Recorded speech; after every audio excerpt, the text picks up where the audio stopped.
அஸ்தினாபுரத்தில் கிருஷ்ணரை வரவேற்க அனைவரும் பெருவிழாவாக திட்டமிட்டனர். பீஷ்மர், துரோணர், கௌரவர்கள் அனைவரும் அழைப்பு வைத்தனர். ஆனால் விதுரன் மட்டுமே எதிர்பார்ப்பில்லாத தூய பக்தியுடன் கிருஷ்ணரை நினைத்தார். அதுவே கிருஷ்ணனுக்கு போதியது. மற்றவர்கள் அரசியல் காரணங்களுக்கு, போர் அமைதிக்கு, தர்மம் காட்டுவதற்கு கிருஷ்ணரை அழைத்தார்கள். ஆனால் விதுரன் யாரும் பார்க்காத இடத்தில் கண்ணீரோடு கிருஷ்ணருக்காக நினைத்தவர் அன்பில் எந்த போலியும் இல்லாதவன். விதுரன் ஒரு அரசவையாளர் என்றாலும் கௌரவர்களின் அநியாயங்களை எதிர்த்து நின்ற ஒரே நபர்.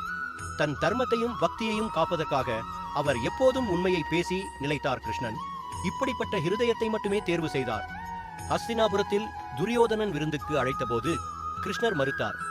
எவர் அழைத்தும் போகாமல் விதுரனின் வீட்டுக்கு சென்றார் ஸ்ரீகிருஷ்ணர். நான் என் வீட்டிற்கு போகிறேன் என்று சொல்லிவிட்டு விதுரர் வீட்டிற்குள் நுழைந்தான் கண்ணன். எல்லாமே இறைவனுடையது என்கிற அர்ப்பண உணர்வுடையவரையே கடவுள் விரும்புகிறார். யான் என்னுடையது என்னும் செருக்கை அறுப்பவனின் உள்ளத்தில்தான் ஆண்டவன் இருப்பான்.